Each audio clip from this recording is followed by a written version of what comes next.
Hello दोस्तों, आ गए हो नए वीडियो के साथ। तो आज के वीडियो में हम बात करेंगे बहुत अच्छे टॉपिक के बारे में। तो आज इस पूरे वीडियो को आप जरूर देखिएगा, पूरा वीडियो शुरू से लेकर अंत तक जरूर देखिएगा। नमस्कार दोस्तों, मेरा नाम है सचिन और आप सभी का स्वागत है मेरे यूट्यूब चैनल सचिन न्यूज़। तो चलिए इस वीडियो शुरू करते हैं।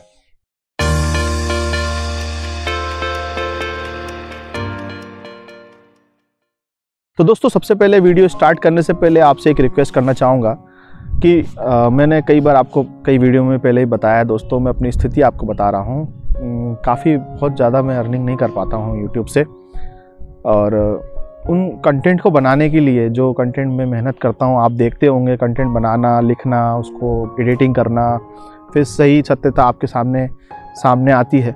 उन सब काम को करने में दोस्तों बहुत ज़्यादा मेहनत जाती है। और दूसरी बात यह है कि जितनी मेहनत मैं कर रहा हूँ उसका एक वैल्यू मैं नहीं क्रिएट कर पा रहा हूँ दोस्तों। सत्य जो पेश कर रहा है उसकी वैल्यू तो होना ही चाहिए, आपको तो पता ही होगा दोस्तों। तो मैं आपसे ये रिक्वेस्ट करना चाहूँगा, तो आप जितना हो सके, जितना आपको लगता हो, आप मुझे कंट्रीब्यूट कर सकते हैं दोस्तों। जानकारी मैं फ्लैश कर दूँगा यहाँ पे, आप चाहें तो ई सेवा में कर सकते हैं मुझे कंट्रीब्यूट। साथ ही साथ जो भी हमारे नेपाल से बाहर के विदेश में रहने वाले जो हमारे भाई बहन हैं, नेपाली भाई बहन, और जो भी हमारे दर्शक हैं देखने वाले, चाहे वो किसी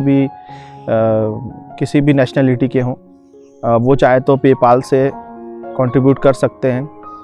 तो दोस्तों, आपका एक कंट्रीब्यूशन मेरी मदद करेगा और मैं और बहुत अच्छे कंटेंट और आपके सामने लाने की कोशिश करूँगा दोस्तों। तो बस याद रखिएगा दोस्तों, अपने इस भाई की मदद ज़रूर कीजिएगा। बस इतना ही कहना था आपसे। तो दोस्तों, अब आते हैं अपने वीडियो की तरफ। तो दोस्तों, जैसा कि मैं बता दूं आपको कि नेपाल में चल रहे हैं चुनाव, जनरल इलेक्शन। तो इस आम चुनाव में दोस्तों काफ़ी सारी चीज़ें देखने में आ रही है। कई क्षेत्र से बहुत बड़े बड़े जो पॉलिटिकल पार्टी जो हो गई, सत्तारूढ़ी पार्टी हो गई, जो ऑर्थोडॉक्स पार्टी हो गई, वो सब जीत रही हैं। तो दोस्तों, मैं बता दूँ आपको, बहुत सारे इंडिपेंडेंट उम्मीदवार, जिसे स्वतंत्र उम्मीदवार भी कहा जाता है, वो जिन्हें भारत में निर्दलीय भी कहा जाता है, तो वो लोग बहुत ज़्यादा पार्ट ले रहे हैं अलग अलग प्रोफेशन से आकर के। कुछ मीडिया पर्सनालिटी हैं, कुछ इंजीनियर हैं, कुछ डॉक्टर हैं। तो इस प्रकार के लोग काफ़ी आकर के चुनाव जीत रहे हैं। तो दोस्तों, एक सिनारियो मैं आपसे डिस्कस करने की कोशिश करूंगा, एक परिस्थिति डिस्कस करने की कोशिश करूंगा। अब आप देख रहे होंगे जो हिमालय और माओवादी केंद्र और जो नेपाली कांग्रेस, ये जो बड़ी बड़ी पार्टियां हैं, और मधेसी फोरम, और ये जितनी बड़ी बड़ी पार्टियां हैं जो पहले से नेपाल में थीं, ये एक समय पे आकर के एक पूरा एलाइड बना रही हैं। ऐसा क्यों? आपको क्या लगता है ऐसा क्यों हो रहा है? अभी आप देख रहे हैं कि जिन पार्टियों के बीच में जो पहली पार्टियां थी, चाहे वो नेपाली कांग्रेस हो गया, चाहे माओवादी केंद्र हो गया, चाहे ये सब मिलकर के अपना एलाइड बना करके उन उम्मीदवारों को चुनौती देने की कोशिश कर रहे हैं जो अकेले खड़े हो रहे हैं। और स्वतंत्र उम्मीदवार की बात करें दोस्तों, तो स्वतंत्र उम्मीदवार जितने भी हैं, बड़े बड़े पर्सनैलिटी हो गए, रवि लामिछाने, और जो अभी जो बीच में जो चुनाव हुआ था, जो स्थानीय चुनाव हुए थे, जो मेयर के चुनाव हुए थे नेपाल में, उसमें बलेन शाह काठमांडू के मेयर बने हैं। तो वो अपने काम करते जा रहे हैं, और काफ़ी सारे जो राजनीतिक परिवेश की जो प्रॉब्लम्स हैं उनको फेस करते जा रहे हैं। कोई कभी भी चिट्ठी लिख देता है, उनको कुछ भी बोल देता है, कोई भी अदालत कोई नोटिस भेज देती है। तो इस प्रकार की परिस्थिति से वो जूझ रहे हैं।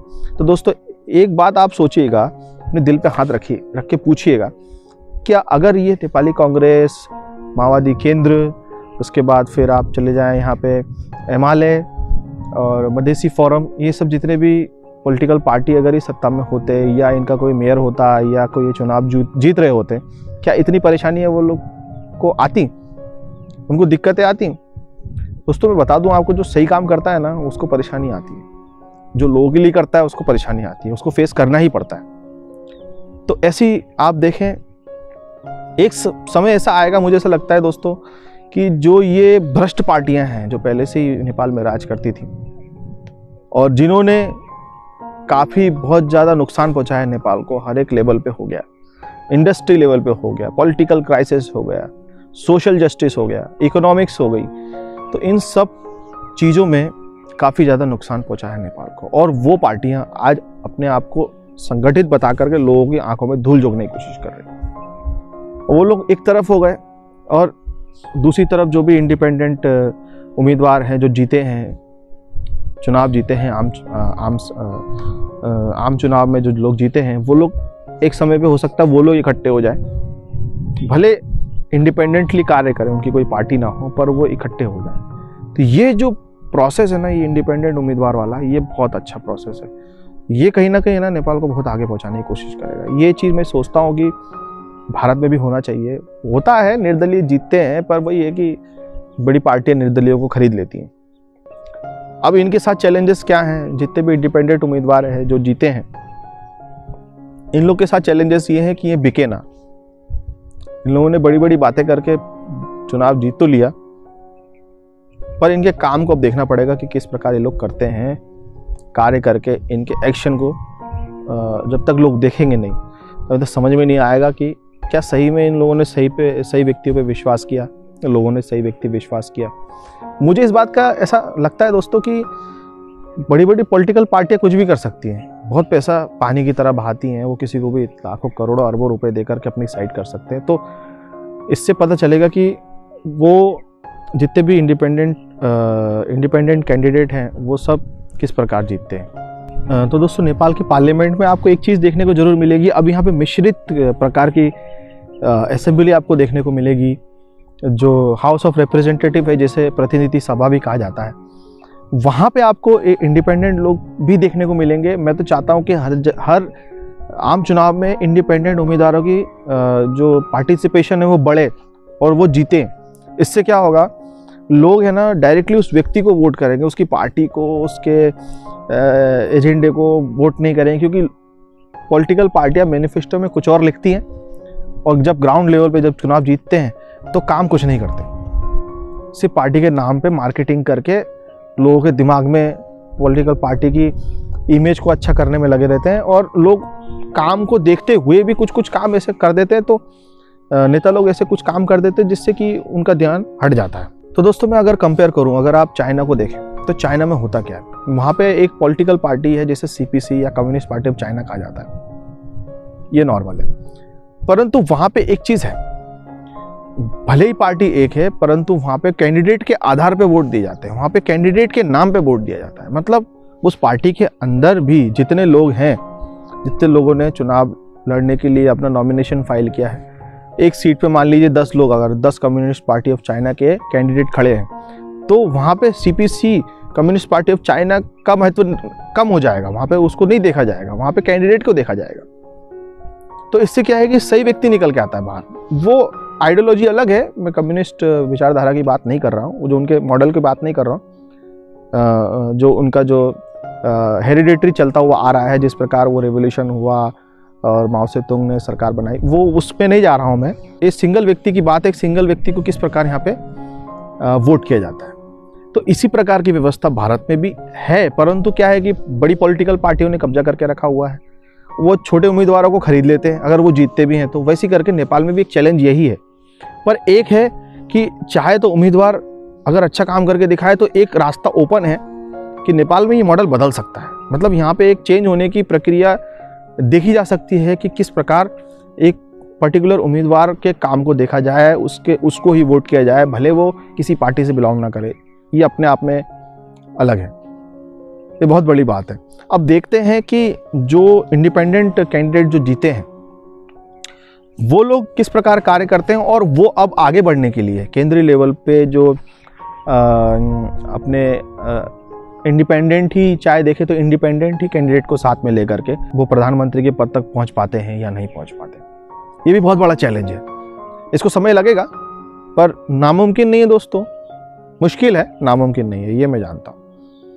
परंतु अब देखें जो पुराने जो पॉलिटिकल पार्टी जिनके पास अथाह पैसा है, ये लोग किस प्रकार कार्य करते हैं, आपको तो पता ही है।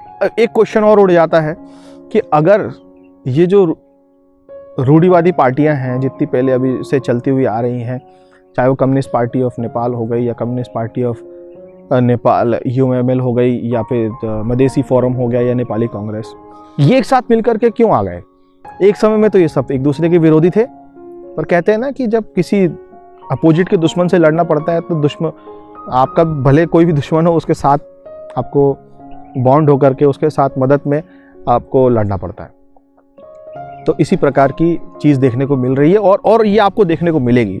जिस प्रकार मैं देख रहा हूँ नेपाल में, तो मुझे लगता है कि सारी जो पुरानी पार्टियां हैं वो एकजुट हो रही हैं और हो जाएंगी। और ये स्वतंत्र उम्मीदवारों से जितने भी ये लोग जीते हैं इन सब से लड़ने की ये लोग कोशिश करेंगे।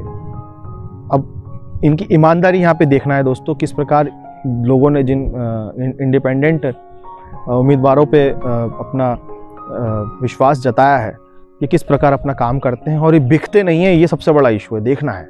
क्योंकि बड़ी बड़ी बातें तो की हैं, बहुत बड़ा इशू उठाया है, चाहे वो इकोनॉमिक इशू हो गया, पॉलिटिकल इशू हो गया, सोशल इशू हो गया या बॉर्डर इशू हो गया। ये बहुत सारी चीज़ें उन लोगों ने बोली हैं, काफ़ी सारे अपने वीडियोज़ में, काफ़ी सारे अपने न्यूज़ मीडिया में बहुत कुछ बोला है। अब देखते हैं ये लोग कर पाते हैं नहीं कर पाते हैं। तो दोस्तों क्या लगता है आपको, नेपाल का भविष्य क्या है? क्या इंडिपेंडेंट उम्मीदवार ही आगे बढ़ना चाहिए या जो ऑर्थोडॉक्स पार्टियां हैं, जो रूढ़िवादी पार्टियां हैं, उन लोगों का भी एक स्थान है नेपाल में? आपको क्या लगता है किस प्रकार का मॉडल नेपाल में अब आ रहा है और अब आना चाहिए? आप जो भी कहना चाहते हैं, जो भी आपको सही लगता है, आप नीचे कमेंट पे ज़रूर लिख दीजिएगा। सबसे अच्छे कमेंट को दोस्तों मैं पिन कर दूंगा। दोस्तों ज़्यादा से ज़्यादा इस वीडियो को ज़रूर फैला दीजिएगा अपने ग्रुप में, अपने दोस्तों से आप इसको ज़रूर शेयर कीजिएगा। एक आइडियोलॉजी के बारे में, एक सोच के बारे में आपको पता चलेगा और लोग भी इससे जागरूक होने की कोशिश करेंगे। तो दोस्तों अगर आप मेरे चैनल पे नए हैं ना, तो प्लीज़ सब्सक्राइब करके बेल आइकन पर क्लिक करना ना भूलिएगा। साथ में ऑल का बटन जरूर क्लिक कर दीजिएगा, जिससे सारे वीडियो की नोटिफिकेशन आपको टाइम टू टाइम मिलती रहेंगी और आप हमेशा मेरे साथ जुड़े रहेंगे। तो दोस्तों फिर मिलूंगा इस प्रकार के वीडियो के साथ, तब तक के लिए नमस्कार।